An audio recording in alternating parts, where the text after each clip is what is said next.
जनता सरकार मोर्चा कोसी सीमांचल टीम मधेपुरा में आप सभी का स्वागत है। आइए आज हम जिस टॉपिक पे चर्चा करने जा रहे हैं उस पे हम ही नहीं, बहुत हमारे अनेकों महापुरुष उस पे चर्चा कर चुके हैं पहले ही। तो उस सभी महापुरुषों में से कुछ महापुरुष का हम नाम रखने जा रहे हैं। जो बाबा जय गुरुदेव जी महाराज का संदेश है, ये 6/3/1986 की चर्चा है, परिचर्चा है रुपया के बारे में कि अंग्रेज़ों का राज था, न्याय होता था, उसके अंतर्गत रहते थे, ये सब परेशानी नहीं थी, न्याय मिलता था, इतने झगड़े नहीं थे, इतनी चोरी नहीं थी, इस तरह की कोई बेईमानी नहीं थी, ये कुछ नहीं था, बड़ी मस्ती थी। फिर चांदी का एक रुपया था और धोखा हो गया। उसी में हम ऐसे रास्ते चले गए, हमारे घर की शांति चली गई, हमारे भाइयों की शांति चली गई, हमारे बच्चों की शांति चली गई, हमारे समाज की शांति चली गई, हमारे देश की शांति चली गई। ये सब का सब पूरा खत्म हो गया। और ये तो बाबा गुरुदेव जी का कहना है।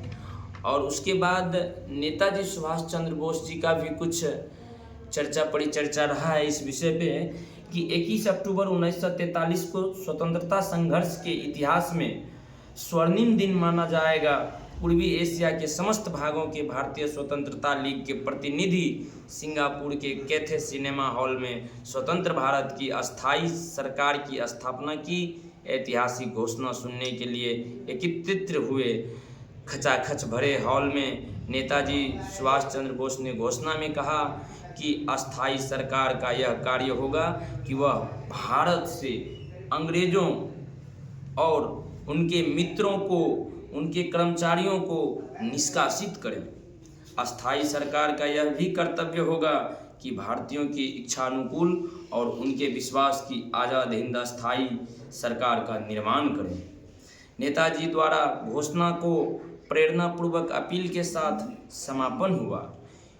ईश्वर के नाम पर, पूर्वजों के नाम पर, जिन्होंने भारतीयों को एक सूत्र में बांधकर एक राष्ट्र बनाया, उन स्वर्गवासी वीरों के नाम पर जिन्होंने शौर्य एवं आत्म बलिदान की परंपरा बनाई, हम भारतवासियों से देश की स्वतंत्रता के लिए युद्ध करने और भारतीय झंडे के नीचे आने का आह्वान करते हैं। यह घोषणा आज़ाद हिंद सरकार की ओर से निम्नलिखित द्वारा हस्ताक्षरित थी। सुभाष चंद्र बोस, राज्याध्यक्ष, प्रधानमंत्री, युद्ध एवं विदेश मंत्री, कप्तान श्रीमती लक्ष्मी, महिला संगठन, M.A.